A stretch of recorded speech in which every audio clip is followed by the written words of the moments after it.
राजीव से study point में सभी मित्रों को नमस्कार। मैं आज गुप्त काल चैप्टर लेके आया हूँ, इतिहास का, प्राचीन भारतीय इतिहास का। और मित्र, ये गुप्त काल इतिहास की बात कर ले तो जरा ध्यान देना कि जहां तक सवाल है कि गुप्त काल कैसे आए, सबसे बड़ा प्रश्न ये होता है। इसके पहले आप जरा ध्यान दीजिए कि मैंने एक विदेशी आक्रमणकारी हमारे यहाँ आए थे। आप कुषाण वंश नाम सुने होंगे।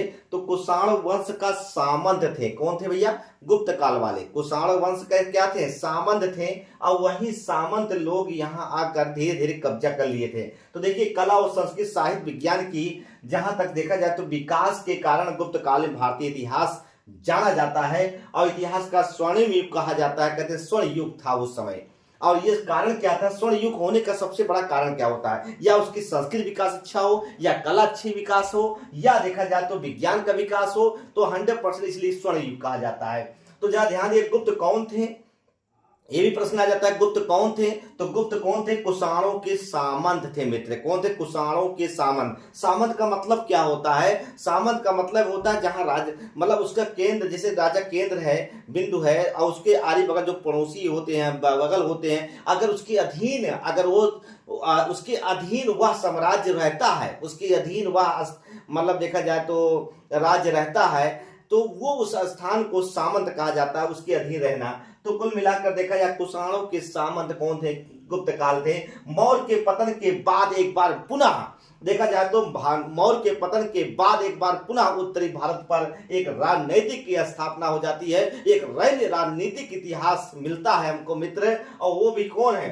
देखिए, मौर्य के पतन के बाद देखा जाए विदेशी आक्रमणकारी की लाइन लग गई थी, मगर देखा जाए तो एक बार फिर से पुनः जागृत हो जाता है। पुनः एक प्रकार देखा जाए फिर मगध पर कब्जा होने एक बार फिर बन जाते हैं। और ये देखा जाए, गुप्तों की शासन की हम बात करते हैं तो देखा जाए तो गुप्तों का शासन काल की हम बात कर लें तो संस्थापक कौन है? श्री गुप्त है मित्र। कौन है? श्री गुप्त है। और देखा जाए तो यहाँ गुप्तों को आदि पुरुष के नाम से भी जाना जाता है। और इस वंश का संस्थापक किसे माना जाता है? गुप्त वंश का संस्थापक किसे माना जाता है? श्री गुप्त को माना जाता है दोस्त। उसके बाद जो राजा बनता है घटोत्कच बनता है। उसके बाद जो राजा बनता है चंद्रगुप्त प्रथम बनता है। उसके बाद जो राजा बनता है समुद्रगुप्त बनता है। उसके बाद जो राजा बनता है रामगुप्त बनता है। और उसके बाद जो राजा बनता है चंद्रगुप्त द्वितीय बनता है। ये दोनों भाई भाई हैं, रामगुप्त और चंद्रगुप्त द्वितीय, और इनको विक्रमादित्य भी कहा जाता है। हम एक एक पॉइंट समझाने का प्रयास करूंगा मित्र। उसके बाद जो राजा बनता है भानुगुप्त बनते हैं। उसके बाद बैनगुप्त बनते हैं। उसके बाद कुमार गुप्त बनते हैं, 9वें शासक। उसके बाद अंतिम शासक विष्णुगुप्त बनते हैं मित्र।